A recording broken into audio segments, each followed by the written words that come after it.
Today we look at the DBX 560A compressor and some of the common ways that I love to use it.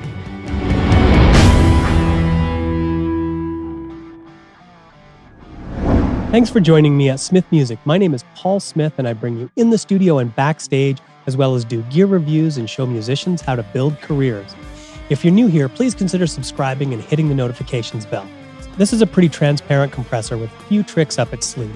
I have many great compressors, and even though it's relatively inexpensive, it's one of my favorites. The examples that I'm going to give are fairly extreme so that you can really hear it working. I really like using it on vocals. Because you can compress it quite a bit without hearing this compressor working, it's fantastic for vocals. I typically use two, one to tame peaks and the other one really crushed. This helps create a really thick and even vocal sound. This technique can be achieved with almost any pair of compressors that are the same. Here's the raw vocal performance. I've chosen these three lines because there's a fair bit of dynamic range between the lines. Coming down, you don't need me, I'm no damn good out. And now I'm going to unbypass the 560A on the first channel, which is a channel that I've used just to take off some of the peaks with it. Coming down, you don't need me, I'm no damn good out. Coming down, you don't need me, I'm no damn good out.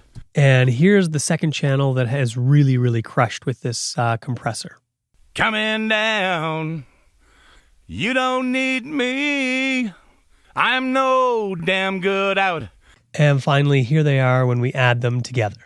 Coming down, you don't need me, I'm no damn good out. So I really like to use that vocal trick to even out the dynamics of a vocal line and get that to sit in a track a little easier. And these are pretty ideal compressors for that purpose. I really like this on drums. There are many ways to get a good kick drum or snare drum attack. Using this compressor is one of my favorite ways. Here's a drum example of the 560A on kick and snare, and I'm wanting to accentuate kind of the extreme attack that you can make. So this isn't necessarily what I would do in a mix. So I've just isolated two mics. One is, I call it the kick attack mic or kick in, and it's meant for the snap. And then this is the snare top mic. And so here they are in their raw form.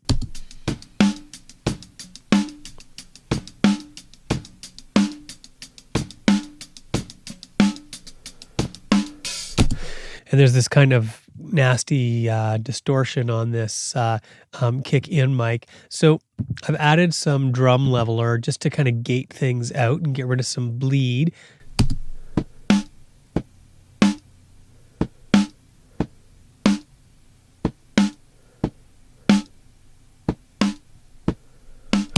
And then we have some kind of usable tracks for if we're looking for just kind of the attack part of it. So now that we have those, we're going to throw in the hardware compressors.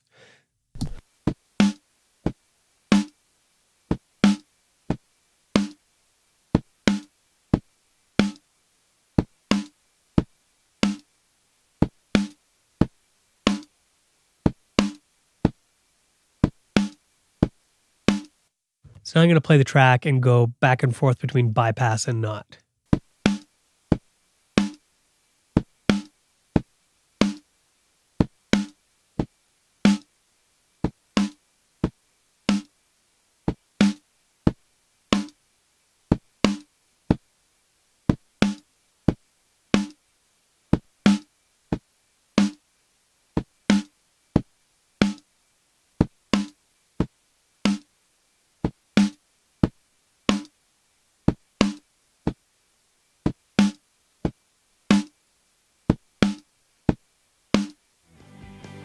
As an all-around compressor, I consider it to be an extremely good value, considering that hardware compressors can be very expensive.